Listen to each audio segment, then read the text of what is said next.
ingin sampaikan kepada kita semua pagi ini, saya bebas nih menyampaikan nih pada kita semua, jangan buru-buru menyalahkan Prabowo, nggak percaya sama Prabowo. Percayalah.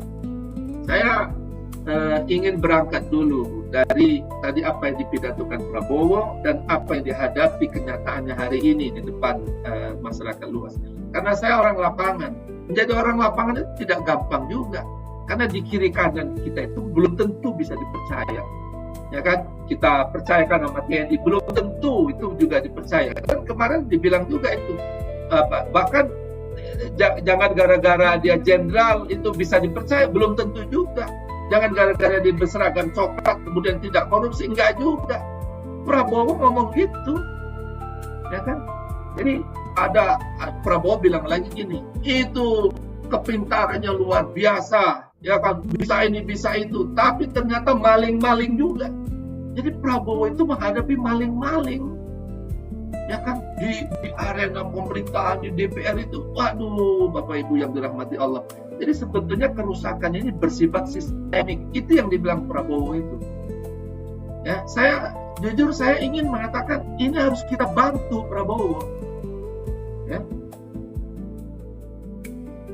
Ini saya bukan tiba-tiba menjadi pembelanya Prabowo. Enggak, ini saya ingin menyatakan bahwa cita-cita kita untuk bangsa ini harus kita tegakkan, Bapak Ibu. Kita harus punya pilihan sekarang. Ya, sekali lagi bahwa saya bukan buzzernya Prabowo, bukan. Saya tidak tahu pun ini Prabowo ngomong gini. Saya ngomong gini, Prabowo nggak tahu, saya nggak disuruhnya. Saya ingin mengatakan kepada seluruh rakyat Indonesia, ayo kita bantu ini idealismenya Prabowo. Sudah benar ini beliau sedang menghadapi, ya kan, bandit-bandit di lingkungan istana, bandit-bandit di bergentayangan di gedung-gedung tinggi itu. Ya, yang namanya di lingkungan istana itu bukan cuma menteri-menterinya, tapi pembantu-pembantu menterinya, tapi juga ASN-ASN. Ini seruan kepada seluruh rakyat.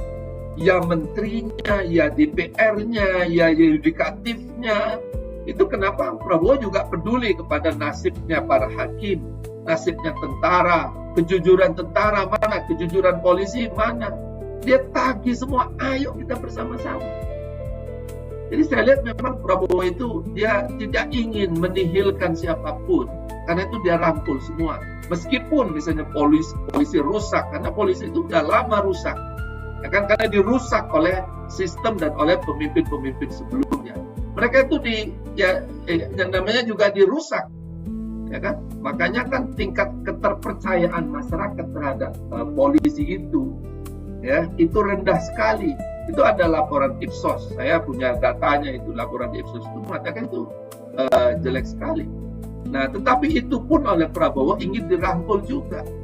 Nah, cuma memang, jadi ketika Prabowo menghadapi banyak mafia-mafia di kehutanan, mafia di pertambangan, mafia di gedung DPR, ya kan, mafia di gedung-gedung pengadilan, ya kan, mafia di mana-mana mafia di Indonesia ini, nggak gampang KBU menghadapi itu. Saya kira kalau bukan Prabowo seorang jenderal, kalau orang kayak Legisan ada mati duluan. Benar Bapak itu. Ya, kalau ini bukan kelasnya Prabowo, kayaknya kita ini, kayaknya udah pingsan. Oh, salah pencet ya. Jadi saya ini ketawa masih mau ketawa diri sendiri. Bener ya, ayo kita ketawa diri kita sendiri. Oleh. Jadi saya ingin bilang pada saya ini bukan kemudian saya menyanjung Prabowo, tidak. Saya ingin kita coba berpikiran ya Bapak Ibu, bahwa kita berangkat dulu dari semua idealisme, semua harapan, semua arah, semua misi yang dijalankan oleh Prabowo. Dan per hari ini saya ingin mengatakan kita harus mendukung dan ikut di dalam mewujudkan cita-cita mulia, cita-cita besar ini untuk rakyat Indonesia. Bagi kawan-kawan yang masih belum memahami ini, ya kan, yang masih kontra dengan Prabowo, saya berharap dengarkanlah pidato itu baik-baik. Dengarkan pidato-pidatonya Prabowo dengan tanpa belenggu-belenggu, ya kan?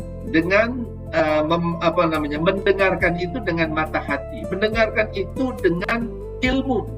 Memang kalau kita dengerin Prabowo tanpa ilmu, kita pasti omong kosong, omong-omong doang, nggak ada. Prabowo macam ompong. Saya melihatnya, saya bukan soal itu sudah bisa dijalankan atau belum. Bahwa mewujudkan itu nggak gampang, Bapak Ibu. Kata-kata nggak gampang ini bukan berarti Prabowo lemah. Siapapun yang dalam posisi Prabowo, mau lu sekuat macan, mau lu sekuat harimau, sekuat gajah, sebesar apa raksasa. Itu yang kemarin itu sempat saya mengatakan ketika Prabowo mengatakan saya ini tidak punya tongkat Musa yang satu malam saya mengubah segalanya. Saya waktu itu mengatakan, Pak Prabowo, Bapak sudah pegang tongkat Musa. Apa itu tongkatnya? Kekuasaan Bapak itu. Laksanakan itu. Saya mengatakan begitu, Bapak Ibu. Tapi memang kita juga perlu waktu. Sedangkan seorang Musa saja dia khawatir, ya kan? Nanti kalau aku dibunuh oleh Fir'aun gimana? Nah, saya hari ini ingin mengatakan kepada saya sendiri dan kita semuanya, ya, kita bukan hendak sabar. Rakyat lama sabar. Kita udah 80 tahun pun kita sabar. Udah 80 tahun kita sabar. Masih sabar terus. Ya, bukan itu maksudnya. Tapi bahwa kita ini berproses. Nah, saya ingin Bapak Ibu yang dirahmati Allah, kita beruntung sekarang punya Presiden Prabowo. Serius ini, ya kan? Serius. Saya ingin mengatakan, saya ingin berikan tepuk tangan buat Pak Prabowo. Saya bukan Pak Prabowo-nya lah yang kita tepuk tangan, ya, kepada rakyat Indonesia. Dan kita bersyukur kepada Allah. Kenapa? Karena Allah memberikan kita, ya. Setidaknya saya belum membicarakan soal Prabowo mampu eksekusi apa enggak. Tapi setidaknya seorang pemimpin itu Prabowo sudah benar. Sebagai seorang presiden, Prabowo sudah benar memberikan arah yang benar, memberikan tujuan destinasi yang benar. Itu tugas pemimpin. Namanya direction. Direction itu adalah arah, visinya. Nah, dengan seperti itu Bapak Ibu, maka insya Allah saya ingin mengatakan bahwa Indonesia hari ini punya presiden yang visioner. Saya ingat dulu ketika Mahathir Muhammad mencanangkan namanya visi 2020, ya kan? Itu dulu itu, ya kan? Tahun 80-an namanya Mahathir Muhammad sudah mencanangkan visi 2020. Apa itu? 2020. Nah, dengan begitu maka kemudian seluruh rakyat Malaysia itu mendukung Mahathir Muhammad. Nah, akhirnya betul. Nah, di samping visi, maka yang kedua adalah eksekusi. Nah, jadi ini nih, yang kawan-kawan itu banyak meragukan. Alah Pak, Prabowo pidatonya kayak gitu, dolar itu jadi 18.000 Pak. Ya jangan disalahin Prabowo-nya. Kalau Prabowo itu sekarang dolarnya itu 18.000. Kita mesti tahu juga, kenapa dolar 18.000? Siapa yang perlu dolar? Siapa yang mengutak-atik permainan dolar?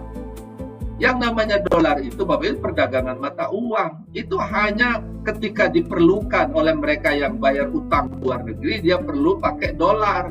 Tapi itu semuanya sudah dijelaskan oleh Prabowo mengapa Indonesia ini morat-marit, termasuk bahwa ekspor-ekspor kita itu, duitnya itu tidak dibawa ke dalam negeri, sehingga kita minus terus. Jadi devisa kita, cadangan devisa kita itu jadi kecil. Saya kan dari awal tadi mengatakan, ini adalah sebuah idealisme. Ini adalah sebuah arah baru. Saya mengatakannya ini arah baru, Bang Zaid. Ya, karena arah yang lama yang membuat kita terpuruk sekarang. Model politik pembangunan yang lama yang membuat kita terpuruk. Kemiskinan kita seperti ini, konglomerasi kita seperti ini, konglomerat hitam seperti ini. Oligarki yang pendapatannya meningkat terus 13 miliar sehari, yang kepemilikan mereka itu 460 4.650 triliun, setara dengan 55 juta, itu bukan hasil pembangunannya Prabowo. Jadi jangan menyalahkan itu salahnya Prabowo. Keadaan suram seperti sekarang ini, Bapak Ibu, ini adalah warisan yang mereka dahulu itu tidak mampu menciptakan Indonesia ini pada arah yang benar. Nah, ketika Prabowo menyadari ini semua atas masukan-masukan dari semua, saya membaca data-data dari Bank Dunia, dari IMF, itu yang saya kumpulkan, Bapak Ibu, dalam buku disertasi saya itu. Di buku disertasi saya itu jelas saya paparkan betapa kita salah kaprah pembangunan kita selama ini. Dan itu selama ini nggak diterge atau itu diabaikan oleh semua presiden-presiden sebelumnya, apalagi 10 tahun terakhir. Tapi saya ngomong gini pun, saya masih berani kan menyalahkan presiden 10 tahun terakhir. Prabowo nggak berani. Nah, ini sini. Nah, jadi nanti kalau kita mau lihat apa kelemahannya Prabowo, nah, Bapak Ibu, ini kemarin tuh ada wacana seolah-olah kebobrokan saat ini itu ketidakmampuan Prabowo. Nah, ini menurut saya ini satu missing, ini satu kesalahan. Ini adalah membelokkan masalah. Saya jujur, ini ada gerakan-gerakan tertentu yang ingin membelokkan masalah. Masalahnya seolah-olah ini ketidakmampuan Prabowo untuk menanganinya. Bukan, Bapak Ibu. Ini masalah bangsa yang sangat-sangat berat. Yang Prabowo ingin semua orang tobat. Semua orang itu maunya tobat. Ya kan? Dan kemudian ikut bersama-sama ya membangun bangsa ini. Ayolah, yuk tobat dari korupsimu. Kalau kamu ketua partai yang selama ini nakal, kamu tobat. Kalau kamu pengusaha tambang yang selama ini kamu salah, kamu tobat. Kalau kamu pengusaha yang selama ini banyak markup, banyak under invoicing, kamu nggak peduli sama mereka, kamu tobat.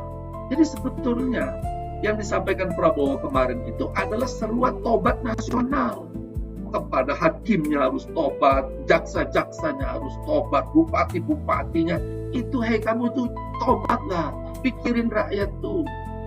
Ya kan? Kamu jangan lagi korupsi, kamu jangan lagi macem-macem, kamu jangan lagi, polisi-polisi, tentara-tentara, kamu tuh tobat. Karena nggak mungkin, Bapak Ibu, ini hanya seorang Prabowo yang menyelesaikan ini, nggak mungkin. Bapak Ibu yang dirahmati Allah, ya mereka, jadi seruan tobat. Selama ini saya itu menyeru pada masyarakat untuk tobat. Pejabat-pejabat itu tobatlah, pengusaha-pengusaha itu tobatlah, ya kan? Siapa lagi, hakim-hakim itu tobatlah, penegak-penegak hukum, kalian itu menegakkan hukum dengan benar, ya kan? Jangan mengebiri atau jangan mengabaikan yang namanya aspirasi rakyat. Kebenaran, keadilan itu ditegakkan. Selama ini saya itu dakwahnya itu seolah-olah tobat itu kalau orang nggak sholat tobat, ya kan? Kemudian orang nggak zakat, nggak kurban itu tobat, ya kan? Orang berbuat maksiat, orang berzina, seolah-olah tobatnya itu untuk urusan orang zina, orang prostitusi. Ini harus tobat itu apa? Kebijakan yang salah itu tobat. Bupati yang salah, contoh nih ya, yang namanya kita menggunakan sumber daya alam dikuasai oleh segelintir orang untuk sebesar-besarnya kemakmuran oligarki, itu kesalahan besar. Ayo kita tobat dari situ, gitu. Ya, yang namanya orang-orang mengekspor atau mengeksploitasi sumber daya alam, tapi tidak melakukan kembali reklamasinya, yuk tobat yuk, itu dosa besar, itu kemaksiatan. Jadi tobat itu bukan cuma tobat di masjid, bukan tobat ketika orang berzina, ketika orang mabuk-mabukan, orang judi, bukan itu. Tapi mereka yang menyelenggarakan judol, yuk tobat yuk. Mereka yang selama ini kebijakan perbankan, coba ya, betapa banyak itu kebijakan perbankan, bahkan himbara. Duit rakyat itu bukan untuk memberi pinjaman kepada mereka-mereka yang lemah, yang ekonomi UMKM harus dibangkitkan. porsinya untuk mereka kecil sekali dibandingkan dengan pinjaman untuk para konglomerat. Itu obat dari kebijakan kayak gitu. Jadi banyak Bapak Ibu kebijakan-kebijakan yang selama ini memang berantakannya luar biasa. Ya. Nah karena itu Bapak Ibu yang dirahmati Allah, ini saya menyerukan kepada diri saya, kepada siapapun, mumpung kita ada presiden seperti Pak Prabowo ini yang punya idealisme, punya ideologi yang mantap sekarang, maka ayo kita bantu Pak Prabowo. Jangan serang Prabowo terus, kita bantu. Siapa itu anak buahnya, menteri-menterinya yang nggak beres, serang menterinya. Ya kan? Mana lagi bupati-bupati yang ngaco, kita serang bupatinya. Ya kan? Mana lagi pengusaha-pengusaha tambang yang nggak beres menghancurkan alam, itu yang kita serang. Kita bantu Prabowo-nya. Jangan malah melemahkan Prabowo. Ya kan? Contoh MBG nggak bener nih, MBG membebani rakyat, MBG jadi sarang korupsi.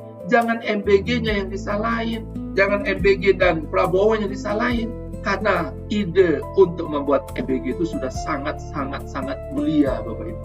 Saya ini mempelajari tentang politik ekonomi. Saya ini mempelajari ketimpangan sosial, ketimpangan ekonomi. Bahwa negara ini tidak boleh membiarkan rakyatnya kelaparan, rakyatnya stunting. Negara ini harus memberi makan untuk rakyatnya. Negara ini selama ini distribusinya hanya melalui mekanisme ekonomi pasar. Ekonomi pasar itu mengkayakan yang kaya. Dan itu kemarin disebut oleh Pak Prabowo. Mengayakan yang kaya. Dan jangan disalahin Prabowo-nya. Ya, salahin mekanisme pasar yang ini akan kita ubah ya, pasar ini. Jangan lagi kita mengikuti gaya ekonomi pasar. Negara harus punya intervensi. Begitu intervensi ini, rakyat yang nggak tahu menahu dibayar oleh buzzer untuk mempengaruhi ini lemahnya Prabowo, ini lemahnya Prabowo, ini macan ompongnya Prabowo. Ini ada hal yang menggiring seolah-olah ini kegagalannya Prabowo. Ini salah besar Bapak Ibu. Saya maulah berdiri di depan itu untuk mengkampanyekan bahwa idealisme Prabowo sudah benar, ideologinya Prabowo sudah benar. Ya, bahwa dalam eksekusinya ini ada masalah. Ya kan, MBG banyak korupsinya kita perbaiki itu, kita pinggirin tuh. KMP yang kemarin sempat impor mobilnya yang di stop, KMP-nya udah benar. Ya kan, sekolah rakyat yang mau dibangun di mana-mana, bagus itu sekolah rakyat. Bahwa itu kemudian nanti bagaimana peran gurunya, bagaimana ini gaji guru honorer aja belum terbayar, ya itu yang kita atasi. Bahwa sekolah rakyat itu mendesak, bahwa KMP itu mendesak. Bayangkan Bapak Ibu, kalau KMP itu nggak didirikan, betapa hari ini semua retail dari rakyat Indonesia tersedot ke hanya segelintir orang. Bapak Ibu sadar nggak? Bapak Ibu ngerti nggak? Kita kan belanja enak aja, anak-anak kita belanja enak aja kan, ke retail modern yang ada di kampung-kampung itu. Ya kan, nah mereka itu sekarang teriak-teriak, takut adanya KMP. Padahal KMP itu maksudnya adalah bagaimana uang-uang dari istana-istana, dari orang-orang kaya ini bisa mengalir ke bawah. Dari sumber daya alam kita gunakan, nanti kita maksimalkan, kita stop itu pencurian sumber daya alam, lalu kita alirkan uang itu kepada rakyat melalui KMP. Hei penduduk desa, kamu bergabung di KMP itu. Nanti di situ kamu kembangkan usaha, namanya koperasi. Bagi mereka-mereka yang punya usaha sendiri, gak apa-apa bersaing sama koperasi. Gitu. Nah, tetapi selama ini yang namanya retail di desa-desa itu dikuasai oleh hanya segelintir orang. Tahu nggak Bapak Ibu? Itu yang diatasi oleh pemerintah. Ya. Jadi Bapak Ibu yang dirahmati Allah, ini saya ingin menyampaikan, saya dengan senang hati pada pagi hari ini setelah mendengar pidato Prabowo seharian kemarin itu saya pelajari dari berbagai sisi sana sini. Saya ingin mengatakan bahwa ayo, hari ini idealisme Prabowo, ideologi Prabowo, harapannya Prabowo, misinya, visinya sudah benar. Ayo secara ekonomi politik, secara politik pembangunan sudah benar. Kita dukung itu. Bahwa kalau itu belum dieksekusi dengan baik, kalau itu masih omon-omon, itu tugas kita semua. Kita akan giring masyarakat untuk mewujudkan visi misi itu. Kalau MBG-nya nggak bagus, MBG-nya siapa yang korupsi, tangkap dia. Oke? Nah, sampai situ dulu.